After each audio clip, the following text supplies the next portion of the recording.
Hello, in this video I'm going to show you how to use myCADtools Project Manager. This tool allows you to duplicate an entire project with the associated drawings. You can rename all the documents and modify the custom properties. So first let's go to myCADtools and activate Project Manager. From here I'm going to select the active documents. Here you can see a tree showing all of the reference components. I want to go and add the drawings as well, so select location and browse to the folder where the drawings are saved. Make sure retrieve part drawings and retrieve assembly drawings are selected, and we also want to search the subfolders. There are certain files that I do not want to duplicate. These are common parts, toolbox parts, and design library parts. So I'm going to go to Tools Filter. Make sure Toolbox is selected. Then I also want to exclude certain components that have a specific property. So I'm going to select with properties.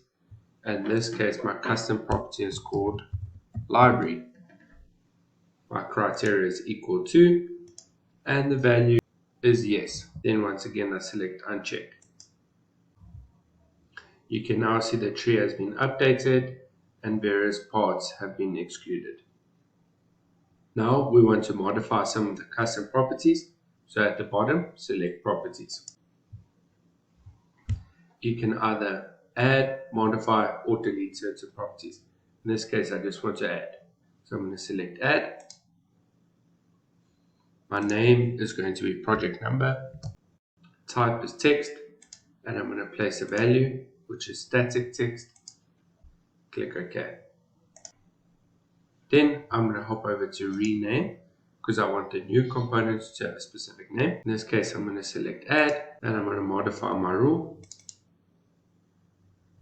I'm going to select replace the string of characters, and I would like to replace the existing text that is the following, and I want to replace it with a new project number. So I'm going to select another property value and type in my custom property name.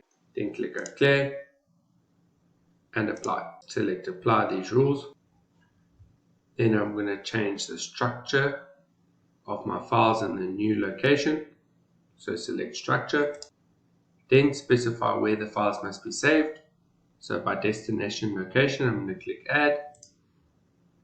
And then add the folder where it must be saved to. And I'm going to select add the same subfolders. So it keeps the assembly hierarchy from the previous project. Click apply. On the left hand side in my tree, you can see the components that are going to be duplicated and changed are now orange. You can even select the components to see a preview here at the bottom. Lastly, go to the duplication tab and select process. Here is the final preview of what the duplicated project is going to look like. If you're happy, click apply. Once the processing is complete, you can browse to the folder. You'll see the subfolders have been created with the corresponding files. If you open up the file in SOLIDWORKS, you'll see that the custom properties have been updated as well. Thank you for watching.